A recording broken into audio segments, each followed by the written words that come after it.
Reka twongeye tubahe ikaze rero ukurikiye Isango Star TV muri aka kanya nizere ko mumeze neza cyane aho muherereye hirya no hino mu ntara nke ndetse n'umujyi wa Kigali bigize u Rwanda ndetse n'abadukurikira mwese munyuze kuri @isango-star.raw. Ndi Donatubashe neza nk'ibisanzwe ikiganiro cyo ni Isango Business Time tugenda tuganira kuri byinshi bitandukanye yaba ibigo bifite bihuriye na business abafite business bakora ndetse turagira tuganira n'abantu bashobora kuba bagufasha kunga byinshi muri business. Uyu munsi rero murabizi ko akenshi uganira n'abantu cyangwa se abantu benshi bakubwira ko mbere y'uko ukora business ugomba kuba kubanza wayitegura mu ntoki cyo bita business plan. Uyu munsi rero turi kumwe n'umutumirwa wacu ugiye kudufasha gusobanukirwa byinshi uko wategura business n'iki wakwibandaho mu gutegura business. Reka mbere y'uko dutanye ikiganiro cyacu mu byo bweruye tubaze tumuhe ikaze hanyuma tugaruke dukomeza.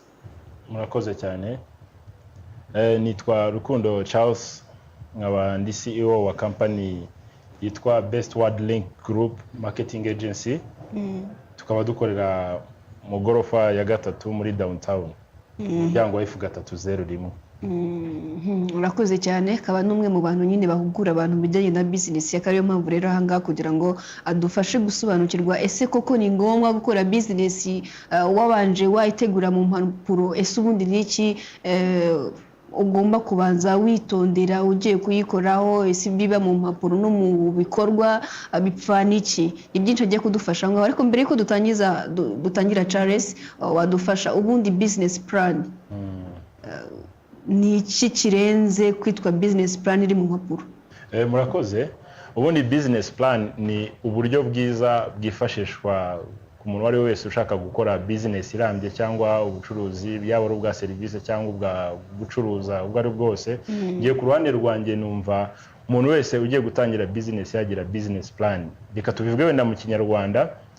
Business plan ni uburyo bwiza cyangwa bwifashishwa mu kwandika ibyo ugiye gukora. Ni uburyo uvuga ati ngiye kwandika ibyo uzakora nzabikora gute, nzabikora mu buhe buryo, ese nzunguka gute.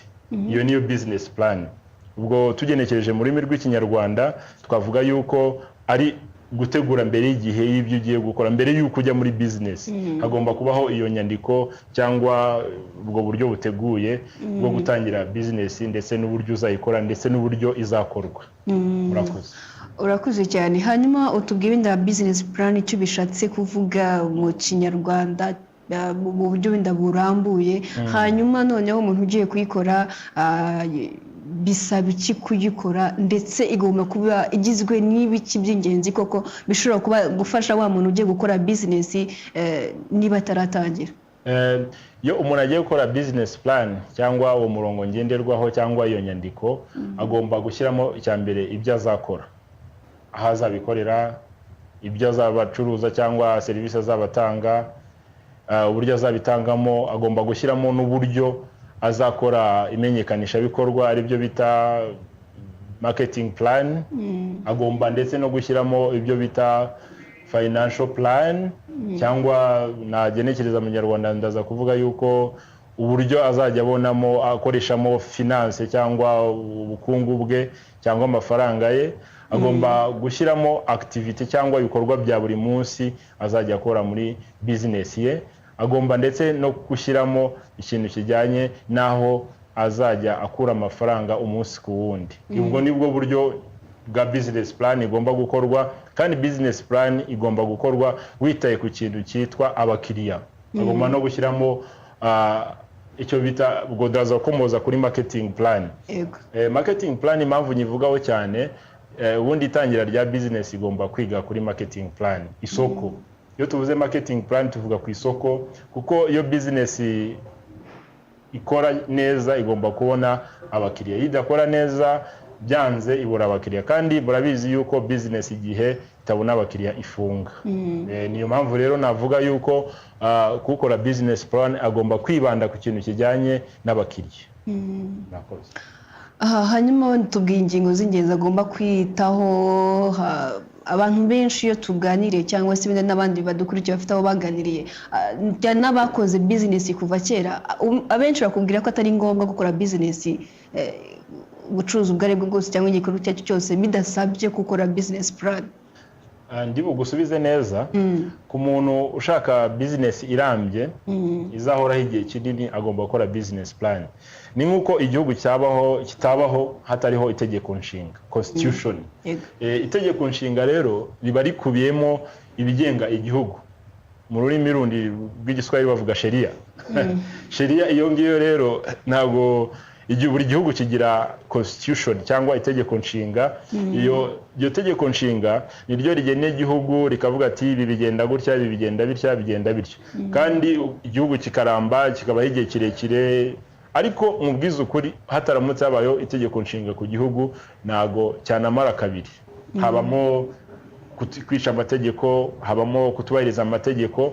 Ariko iyo business ushaka wowe kuyikora mu buryo twavuga ngo buri professional, abenshi niko babivuga mu rurimi rw'amahanga cyangwa kinyamwuga, numva yuko hagomba kubaho business plan.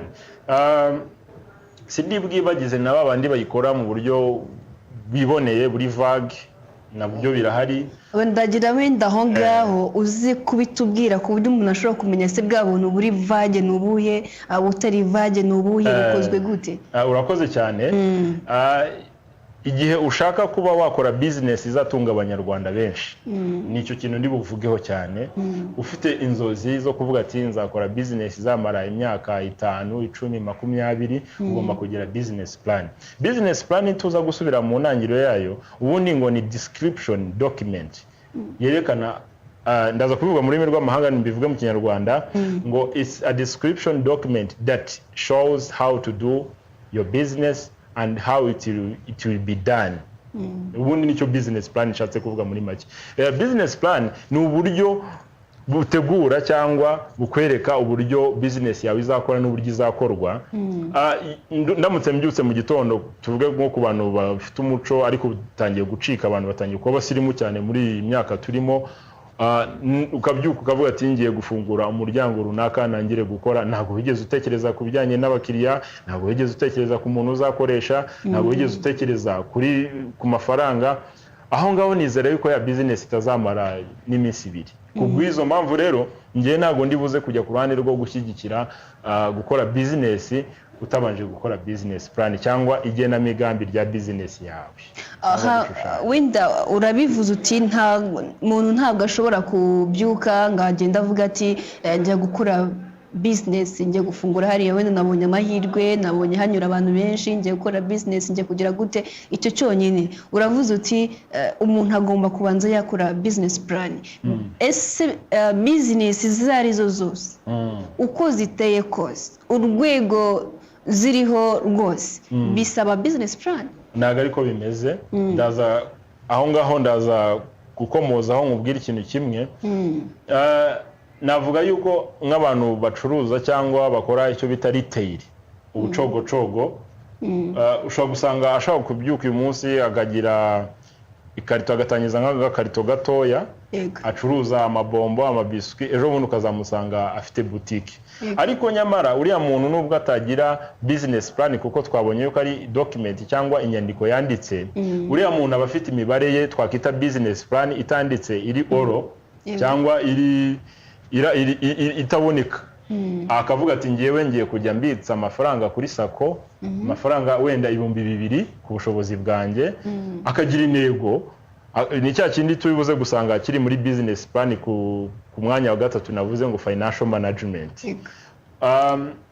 Akaza no kugira cya kintu twavuze cyo muri business plan, nubwo atabyanditse, ariko nyamara buri ya muntu aba afite business plan. Hari n'igihe akenshi usanga ari umuntu utazi kwandika, ariko business plan aba yifite. Business plan abantu benshi bibwira yuko ni inyandiko yego, ariko mu by'ukuri na wa muntu uyifite mu mutwe kandi akayubahiriza. Hariho abantu bagira business plan kandi batayanditse kandi bakagera kuri byinshi, ugasanga wa muntu wayanditse nta kimumariye. Yarabitse ahubwo yaje umukungugu nagakurikiza bya bindi yanditsemo. Hanyuma wenda aho ngaho tukiri aho, niba hari ushobora gukora business ariko bitabaye ngombwa yuko abyandika mu mapuro, nijyari nizihe business nibura zisaba kugira ngo uzagere ku byo wifuza, business yawe zabe yandi igihe kiramba, zisaba nibura kugira ngo zigende neza zifite business plan? Urakoze cyane. Icyo ni ikibazo cyiza umbajije. cyane cyane akazi cyangwa umurimo uzashamikiraho abandi bantu ugomba kugira business plan. Reka nguhe urugero, igihe ugiye gushyiraho company cyangwa ikigo cy'ubucuruzi bijyanye na serivisi, akenshi usanga atari ikigo gitangira ngo kibone inyungu. Nyeka ko ngiye nibanze ku kintu cya serivisi, abantu bagomba kujya kuyikora bagomba kugira ikintu bita business plan. Ituza kuvuga kuri business plan, ntago turi bwirengagize yuko hariho na za serivisi z'abantu bacuruza ubucogocogo. No muri serivisi habamo ubucogocogo, turavuga kuri za Me to You, tuvuge n'utundi tuntu dutoye, iriya ni serivisi. Ariko ndaza kujya ku ruhande bw'uko nagira inama umuntu wari wese utangira business yuko yagira business plan kugira ngo azagire iterambere rirambye. Muri business habamo ibintu bibiri, harimo kunguka, harimo guhomba. Mu kunguka no guhomba, however wakoze cyangwa uko biri kose wakoze business plan, ntago biba bimeze nka wa muntu ukora ibintu biri vague. Ntago azi ngo yahombye gute cyangwa yungutse gute.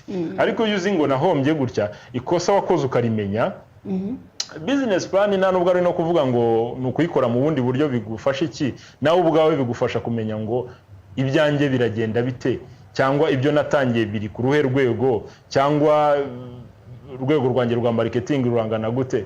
Rero ngiye ku ruhande rwanjye mvuga yuko nkomoje ku cyo warumbajije, business plan ni nziza, ndayishyigikiye cyane ku bantu bose, yaba ari uwize n'utize, kuko hari igihe usanga muri igihe umuntu afite business atarigeze agera mu ishuri ariko agafata babandi babyize bakabimukorera mu buryo yifuza.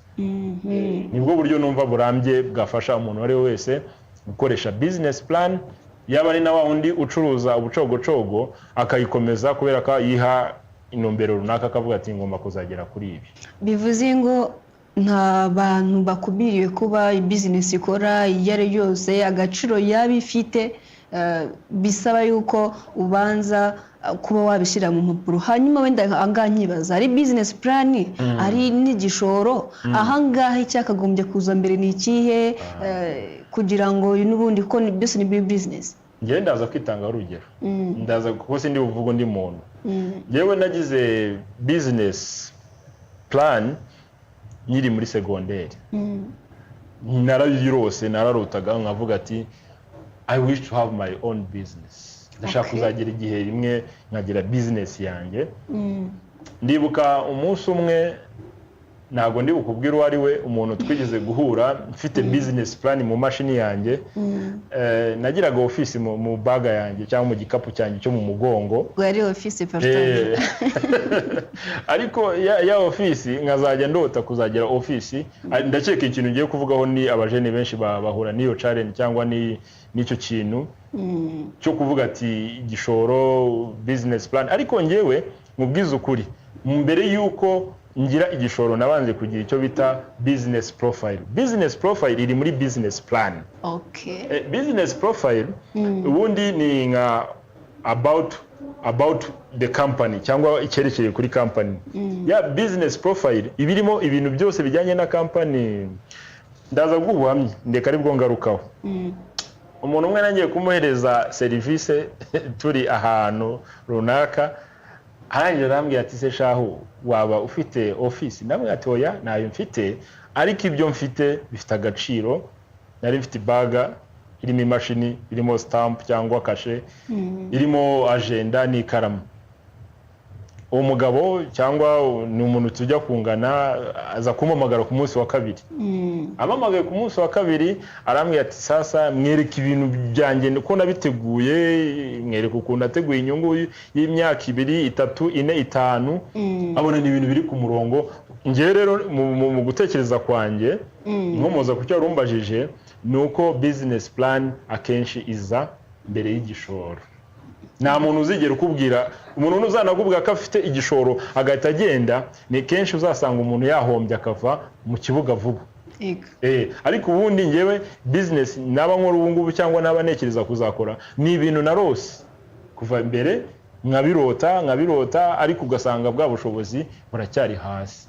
Ndumva rero nkusubije neza, business plan ntago ari inyandiko gusa, ahubwo byonyine no kuba ubitekereza ukaba ufite business idea ukazayishyira nyuma mu mapuro, wamara kuyishyira mu mapuro ukarota.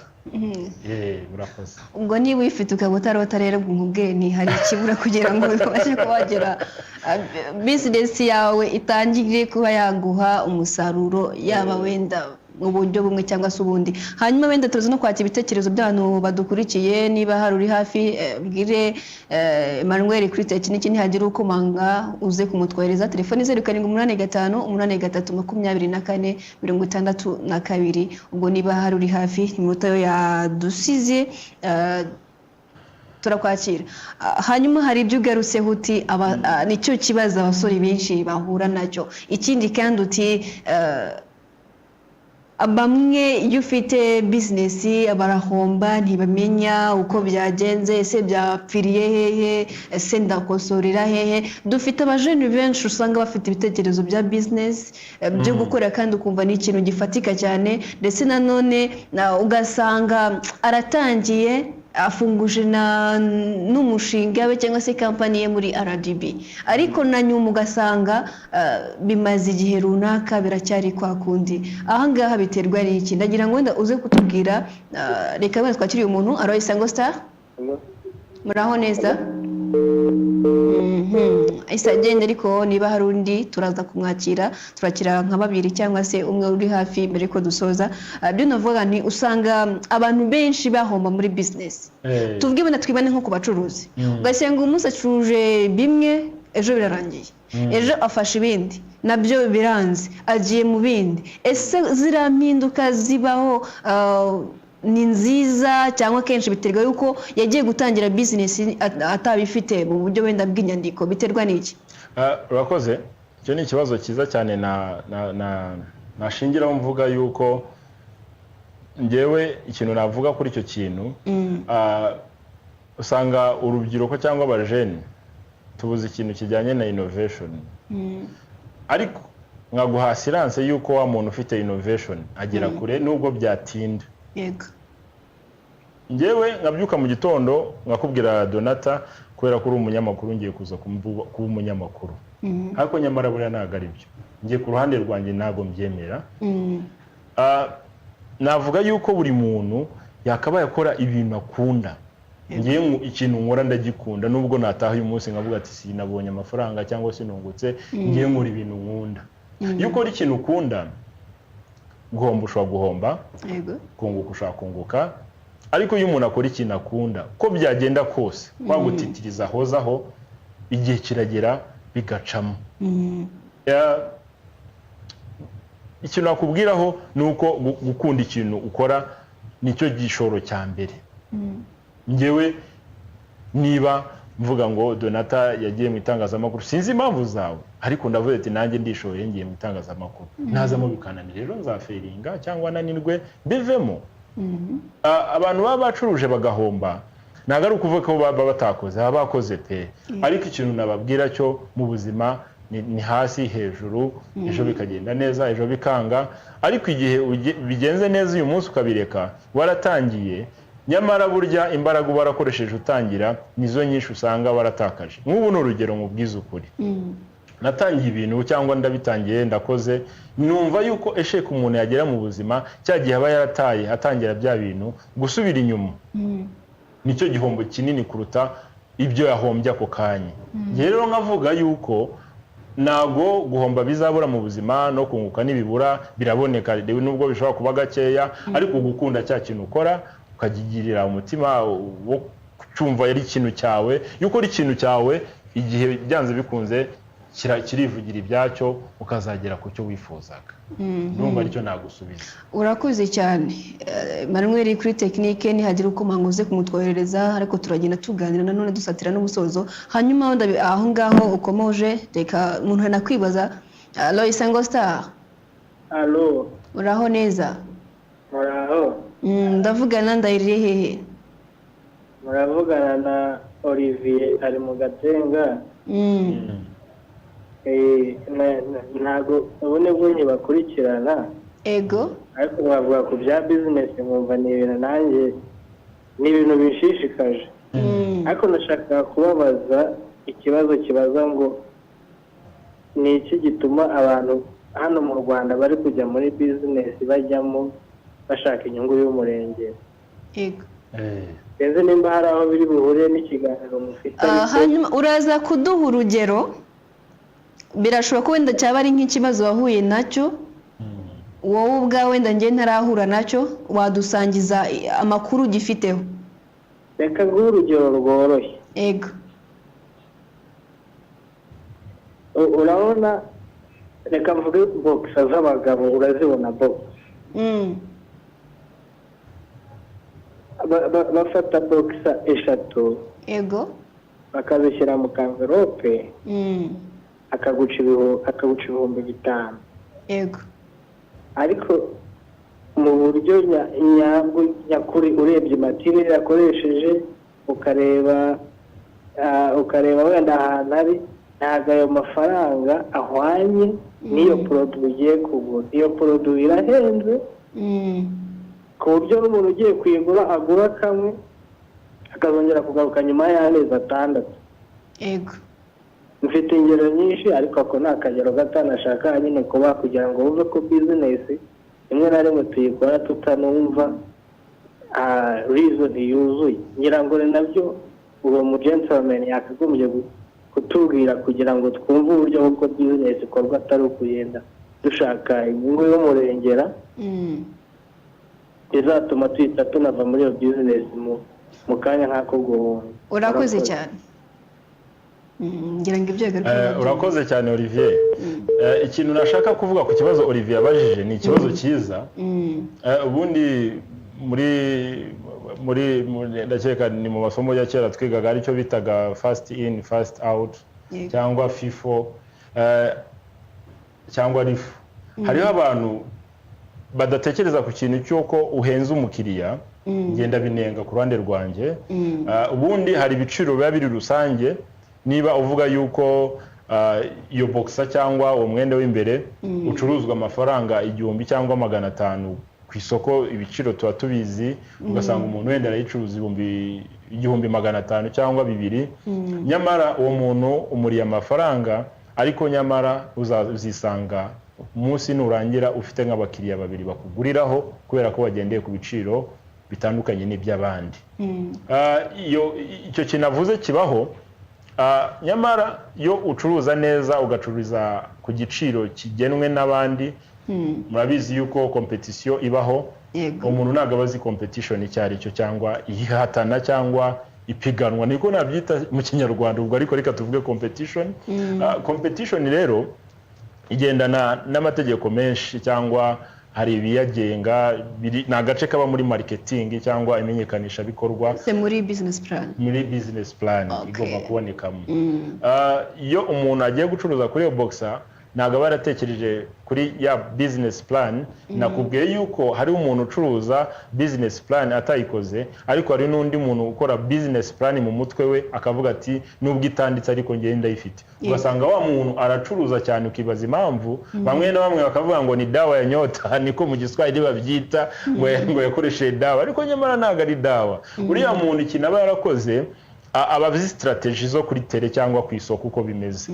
Hari n'igihe uzasanga umuntu wo kugira ngo yunguke igiceri cy'ijana ashobora gukuraho 20 kugira ngo yigarurire imitima y'abakiriya, akunguka amafaranga 80, ariko araza kunguka 80 ku bantu bangahe 50.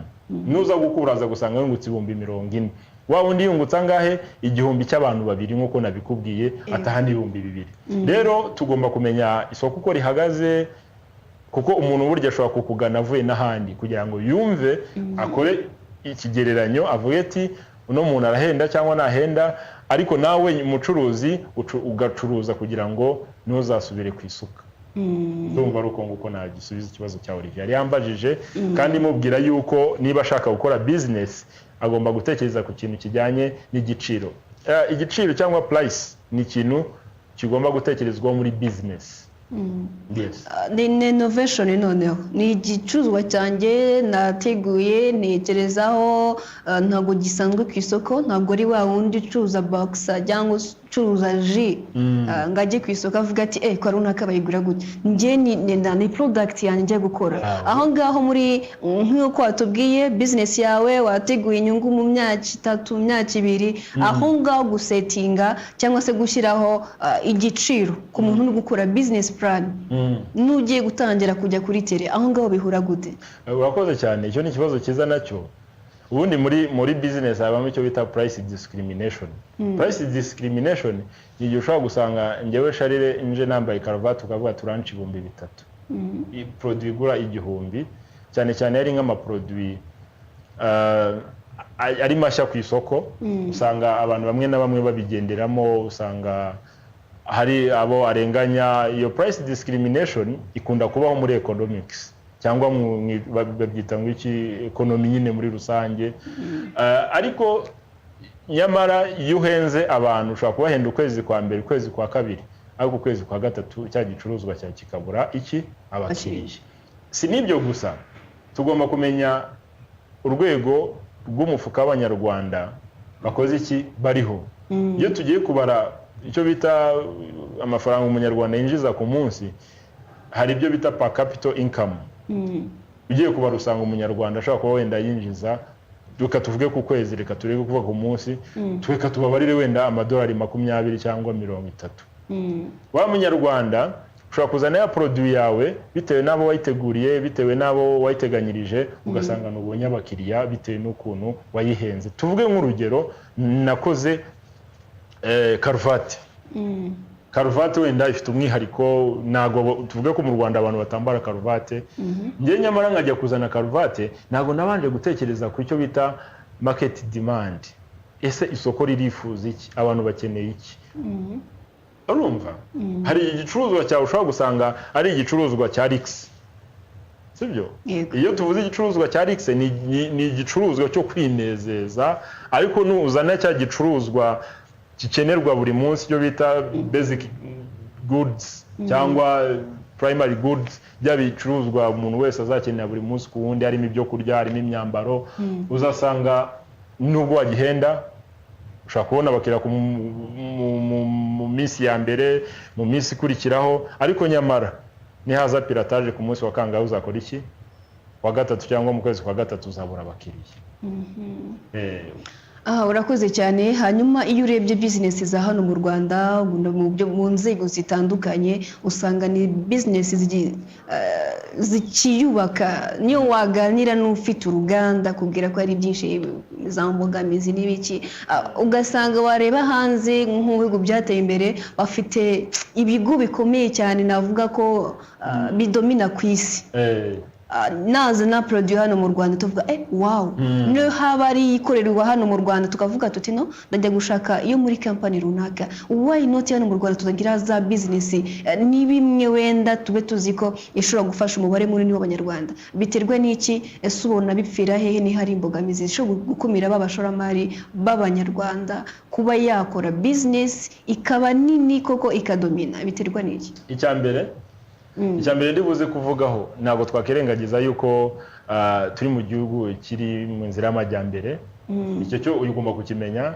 less developed countries hakabaho n'ibyo bita developed countries ndetse n'ibiri mu nzira y'amajyambere cyangwa birimo birazamuka hari imyumvire icyambere kandi nawe umbwije ukuri wowe Donata uri ahangaha iyo bakubwiye ngo ino saha yakorewe mu Bufaransa mu Bwongereza wumva ko ifite karite biterwa icyo ni ibintu biri personnel aho ngaho ndaza kuvuga kuri iki kintu impamvu tugifite urugendo rurerure ariko nkashimira leta y'u Rwanda yuko hari made in Rwanda urayumva bamaze gukora effort nini nk'ubu dufite amamoto y'u Rwanda dufite mu modoka arimo araza ngenyeka yuko buhoro buhoro u Rwanda narwo rurimo rurivugurura na biriya bindi abantu batekereza yuko adashobora gukora business mu Rwanda ahubwo mu Rwanda niho heza ho gukora business kubera ko abakonsomateri bahari cyangwa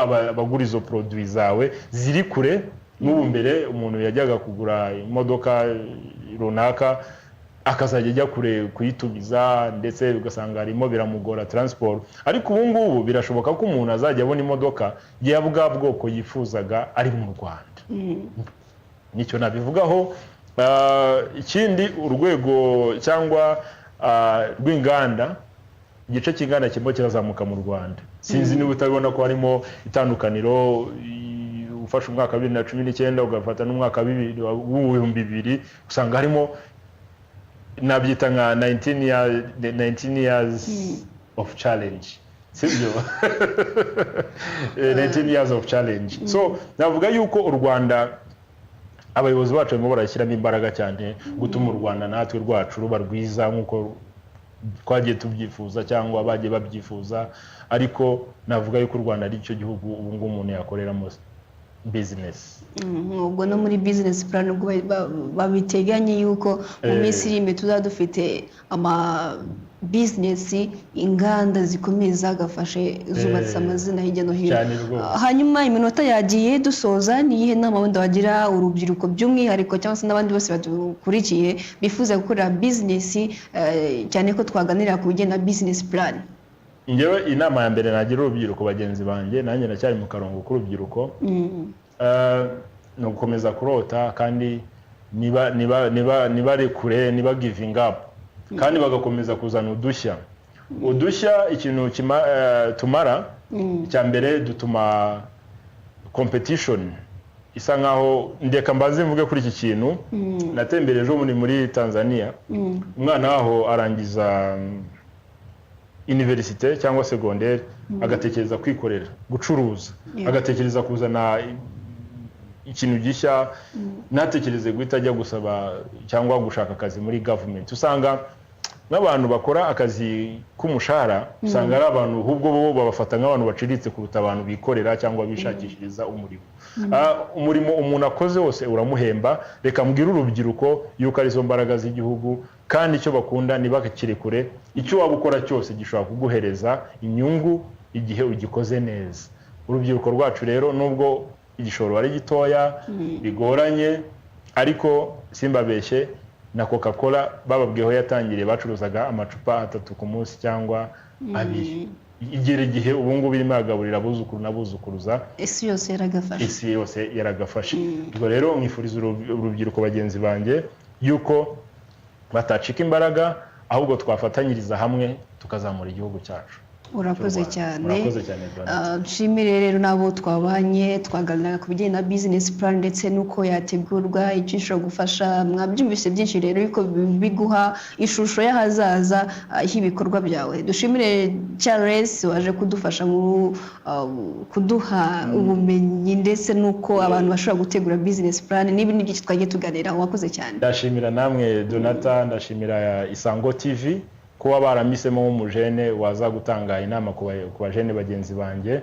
Nukuri narabyishimiye, mumbwira yuko mwanumiye, nago expectingaga ako kantu, ariko ni motivation kuri kubyo nkora, kubyo neganya. Imana ibaha umugisha. Murakoze cyane. Reka rero nshimire nabo twabanye, mwakoze cyane. Abo twatangiranye nabo dusoje turi kumwe. Gahunda za Isango Star TV zo zirakomeza cyane, dore ko dufite mu kanya ikiganiro cya sport, ndetse nyuma hakaza amakuru n'ikiganiro cya kivuga kuri Rayon Sport. Ni Rayon Sport Talk Show iraza gutangira ku isaha y'isa 3 hano ku Isango Star TV, ndetse n'izindi gahunda n'igitaramo nyarwanda. Mukomeze mugire ibihe byiza. Gahunda za Isango Star zo zirakomeza zibafashe kugubwa neza.